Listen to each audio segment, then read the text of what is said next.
Divisional bureau chief Lahore Chaudhry Abdul Wahab کی report ہے کہ لاہور کے اہم کاروباری پلازا میں لگی آگ شدت اختیار کر گئی ہے۔ لاہور کے علاقے گلبرگ میں مین بالی وارڈ پر واقع الیکٹرانک کے بڑے کاروباری پلازا میں لگنے والی آگ بے قابو ہو گئی۔ آگ پلازا کی دوسری عمارت پر شارٹ سرکٹ کے باعث لگی، جس کے تیسرے فلور کو بھی اپنی لپیٹ میں لے لیا۔ فائر بریگیڈ کی 33 گاڑیاں اور 60 سے زائد رضاکار آگ بجھانے میں مصروف ہیں۔ آگ کے باوجود کئی تاجر نچلی منزل سے سامان نکالنے پلازا میں گھس گئے اور تاجروں نے کپڑوں میں سامان ڈال کر باہر نکالا۔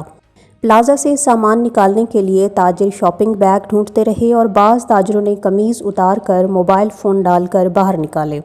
وزیر اعلیٰ پنجاب عثمان بزدار نے شاپنگ پلازا میں لگی آگ کے واقعہ کی تحقیقات کا حکم دیتے ہوئے انتظامیہ سے رپورٹ طلب کر لی۔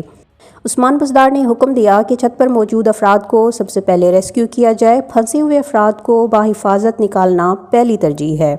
انہوں نے ہدایت کی کہ لاہور کے پلازا میں آگ پر قابو پانے کے لیے تمام وسائل استعمال کیے جائیں۔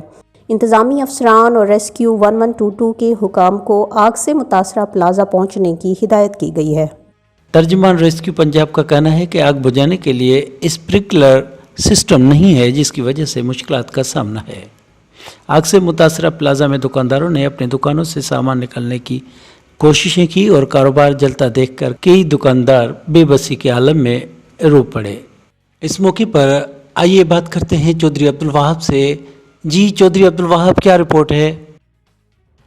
لاہور کے علاقے گلبرگ مین بالی وارڈ پر واقع الیکٹرانکس کے بڑے کاروباری پلازا میں لگنے والی آگ بے قابو ہو گئی۔ ریسکیو ذرائع کے مطابق گلبرگ کے علاقے مین بالی وارڈ پر واقع کاروباری پلازا میں آگ لگنے کا واقعہ صبح 6 بجے پیش آیا۔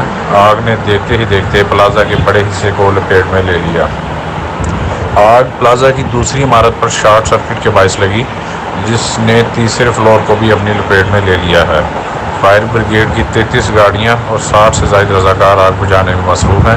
ریسکیو حکام کا کہنا ہے کہ پلازا کے چوتھے فلور پر لوگ موجود ہیں، جنہیں نکالنے کی کوشش کی جا رہی ہے۔